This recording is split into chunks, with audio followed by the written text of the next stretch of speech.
এবং সবচেয়ে ভয়ঙ্কর ব্যাপার হচ্ছে আপনি যখন কারোর উপর জুলুম করেন, ওই মাজলুম আর আল্লাহর মাঝখানে কোনো ফারাক থাকে না।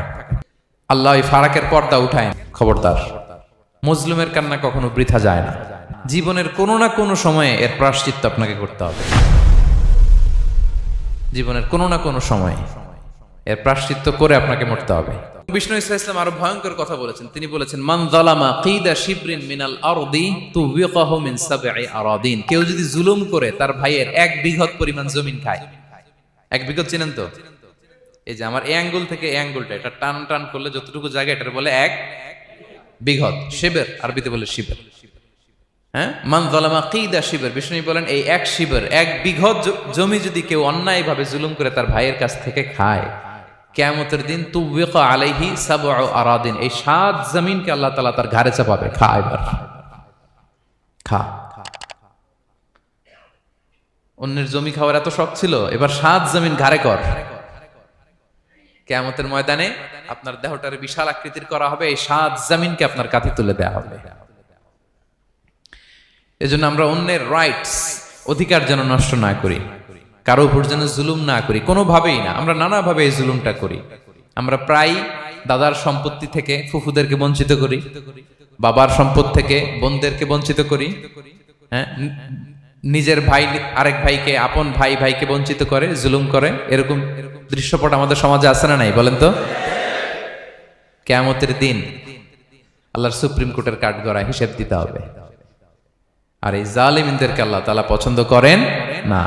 এবং সবচেয়ে ভয়ঙ্কর ব্যাপার হচ্ছে আপনি যখন কারোর উপর জুলুম করেন, ওই মাজলুম আর আল্লাহর মাঝখানে কোনো ফারাক থাকে না। আল্লাহ ওই ফারাকের পর্দা উঠায় নেয়।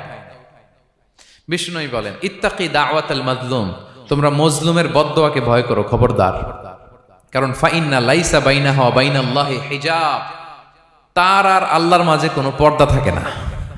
দোয়া করলেই ওটা আরশে যেয়ে কবুল হয়ে যায়।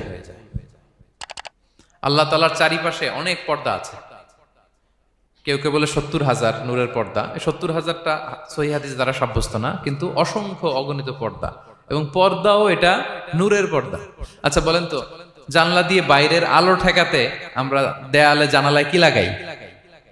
পর্দা লাগাই। পর্দাটা কিসের তৈরি? মোটা কাপড়ের, যাতে করে ওই আলো না আসে। কিন্তু আল্লাহর চারদিকে যে পর্দা, ওই পর্দাটা কিসের? নূরের, আলোর। ওনার পর্দাই আলো দিয়ে তৈরি। সুবহানাল্লাহ বললেন না? বিষ্ণু বলেন, ইত্তাকি দাওয়াতাল মাজলুম, মজলুমের বদদোয়াকে ভয় করো। ফাইন্না লাইসা বাইনাহা ওয়া বাইনাল্লাহি হিজাব, কেউ যখন মজলুম হয়ে কেঁদে বদদোয়া করে, তার আর আল্লাহর মাঝে ওই পর্দা থাকে না। বদদোয়া করছে, ডাইরেক্ট কবুল। খবরদার আমার পেনাঙ্গের ভাইয়েরা, আমরা যেন জালিম না হই। In it's any form, operation in it's any form, যেই কোনো ভাবে, যেই কোনো ক্ষেত্রে, যেই কোনো ধরনের হইতে পারে জুলুম। কাউকে আপনি ছোট্ট কোনো কাজে ঠকালেন, বন্টন নীতিতে ঠকালেন, হ্যাঁ, জমি মেরে দিয়ে ঠকালেন, আমানত মেরে দিয়ে ঠকালেন, ইন ইটস এনি ফর্ম যদি জুলুম করে থাকেন, খবরদার, মজলুমের কান্না কখনো বৃথা যায় না। মজলুমের কান্না কখনো বৃথা যায় না। জীবনের কোনো না কোনো সময়ে এর প্রায়শ্চিত্ত আপনাকে করতে হবে। জীবনের কোনো না কোনো সময়ে এর প্রায়শ্চিত্ত করে আপনাকে মরতে হবে। তাহলে কোন বিশ্বাসী কি জালিম হতে পারে? কারণ ইন্নাল্লাহা লা ইউহিব্বুল যালিমিন, আল্লাহ তাআলা জালিমদেরকে পছন্দ করেন না।